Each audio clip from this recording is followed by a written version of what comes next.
Hey, what's up, everybody? This is Charles Sabanson, and welcome you guys to another episode of the Dreamers Pro Show, where we cover everything from sports, hot topics, classic debates, entertainment, and we give you guys a fresh perspective on things. And obviously, today we got a pretty interesting show for you guys. Before we get into it, please make sure you like the video and subscribe to the channel. So yesterday there were a bunch of games in the NBA, right? There was a game between the Clippers and the Bucks, a game that I tried to watch, and I fell asleep in the first quarter. I was so tired I couldn't watch that game. But it was another marquee game that ESPN and others were trying to hype up, which was a game between Stephen Curry's Golden State Warriors and LeBron James and Anthony Davis's Los Angeles Lakers. Now, that game I was kind of tuning in periodically in the first half, but then I had the feeling that the Lakers were ultimately going to be victorious in that game. And going into the second half, or at the end of the first half, the Lakers had a pretty healthy lead. So this game was a game that was being covered by ESPN. And during the halftime show, you know, they had Stephen A. Smith up there, Kendrick Perkins, Malika Andrews, and former Warriors general manager Bob Myers, he was up there as well. So they were covering the game, right? So at the and Shams was up there. So at the halftime show, they were reacting to a sit-down interview that Anthony Davis had with Shams. And essentially, during this interview, AD was talking about how he believes that the Lakers need more help, how he believes that the Lakers should go out there and get another big, blah, blah, blah, blah, blah. So after they played that soundbite, they then tried to get the panel to react to what Anthony Davis was saying. And I guess that the producers at ESPN thought that Stephen A. Smith was going to kind of just go along for the ride and start saying, yeah, you know, they need this, they need that, they need that. But then things kind of went in a different direction because Stephen A. Smith then decided to take it as a moment to essentially go off on Anthony Davis for talking about needing more help, and then started going off on LeBron, saying that, you know, LeBron is the one that's behind all of this. I'm like, yo, what is going on here? So what we want to do now is we want to play what Stephen A. Smith had to say in response to what Anthony Davis said, and then we're going to come back and continue on the show. Take a listen to Stephen A. Smith here. What more can be done with this roster? Are you satisfied with the roster? Do you feel like you guys need some more here? I think we need another big. I feel like I've always been at my best when I've been the four. And having the big out there, we know it worked when we won the championship with JaVale and Dwight. I'm at the 5 and I'm at the 4. I think our 19-20 team was like the perfect construction of a team. We had shooters, we had dogs defensively, we had scorers. We knew like everybody who knew their role. It sounds to me like you're saying you guys are maybe a couple pieces away. We are though. Like I really feel like we are. I need you to do me a favor. Yeah. Who gives a damn about how hard it is? That's why you get paid the big bucks. I mean, there's a lot of people out there that ain't getting paid what executives in the NBA or anywhere else get paid. It's a hard job, so damn what? Get it done, number one. Number two, Anthony Davis. He's big time, and we know how big time he could be if you got another big, so you try to get him another big.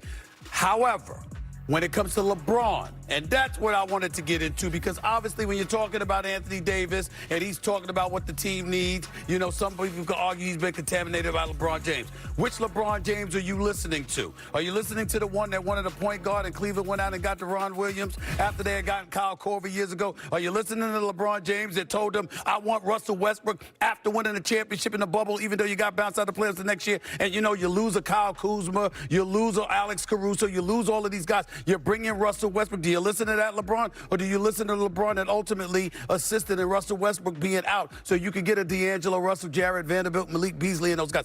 I don't know, but I do know this. When Anthony Davis speaks, I'm going to listen to him because that brother is balling. You know how desperately you need him on the Lakers front line. If he says he can be better with additional big, you go out there and you find additional big. I don't give a damn if it's a garbage man. Go get him off the street and bring him on the roster. Big Perk out of retirement. Do what you got to do. So you heard what Stephen A. Smith had to say. What are my thoughts on this? Well, first of all, let's look at the state of affairs with the Lakers. As we currently speak, as I said, they were able to win that game yesterday against the Golden State Warriors. So as things stand, they are currently the number 5th seed in the Western Conference, right? So they were able to get a good win against the Warriors, who I believe were either in the 11th or 10th spot going into yesterday's game. So now teams that they have coming up on their schedule are the Hornets, the Sixers, who just got a good win against the Cavs. Then you have the Wizards, who I think they already beat. Then you have the Knicks, who are a pretty formidable team.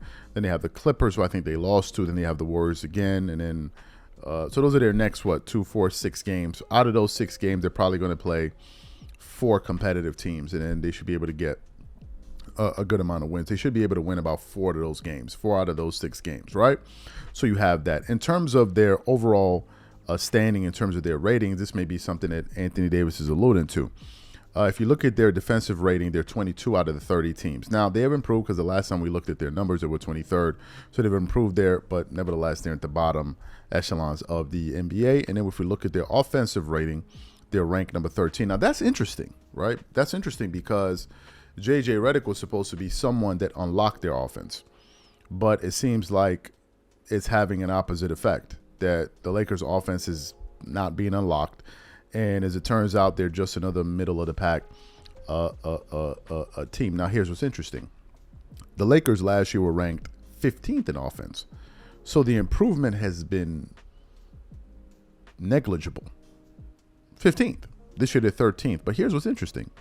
Last year, they were a much more competitive team defensively.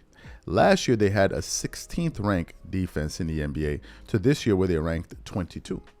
So if you look at the roster, or rather if you look at this team last year compared to now, you could make a pretty clear conclusion that Lakers team last year is better than this team if we're looking at it from a balanced standpoint in terms of offense and defense. They were kind of in the middle. They were 15th on offense, 16th on defense. This year is not the same. Now, granted, there's still a lot of games to be played. We have the trade deadline coming up in February, so things could still happen. But it's just interesting to notice that they were a little bit more balanced of a team last year. You have that. Now, in terms of Anthony Davis and these guys saying that they need more help and really reacting to what Stephen A. Smith had to say, I think that Stephen A. Smith has grown so tired of LeBron James and the narratives around him. For instance, he's talking about more help. This is something we just covered on the show yesterday where we're talking about Chris Broussard pushing back on this notion that LeBron needs more help. He's saying that, look, this is always the talking point. LeBron needs more help. LeBron needs more help. LeBron needs more help. How many times have we heard this throughout his NBA career? He always seems to need more help. He always seems to need more help. Now you have Stephen A. Smith pointing this out. I think Stephen A. Smith is speaking from the vantage point of the Lakers have listened to some of the recommendations that you've made, and it's not worked out. Right? He's also saying that, look, you're getting paid all of this money. Go out there and figure it out. Go out there. That's the point that Chris Broussard was making. He's like, who else does the Joker have? Who else does the Donovan Mitchell have? Who else does SGA have? So why are you guys complaining when you have 2 top 10 guys? According to what people say, you have 2 top 10 guys on your roster. What more do you need? Why can't you figure it out with what you have? Right? So I think people are starting to get to the point where they're like, we're tired of this thing of you need this, you need to do it. It's like, bro, it's the same story with you guys every single season. And people are starting to get to that point. Now, some people will continue to push it. Some people will continue to push it because that's what they have to do. But it seems like other voices in media are getting tired of it. And so, brother, it's a nice change of pace because for the last few years, it's just been absolutely nauseating. So what I want to know from you guys, what do you think about what Stephen A. Smith had to say? Do you think it's inbounds or out of bounds? Whatever you guys think.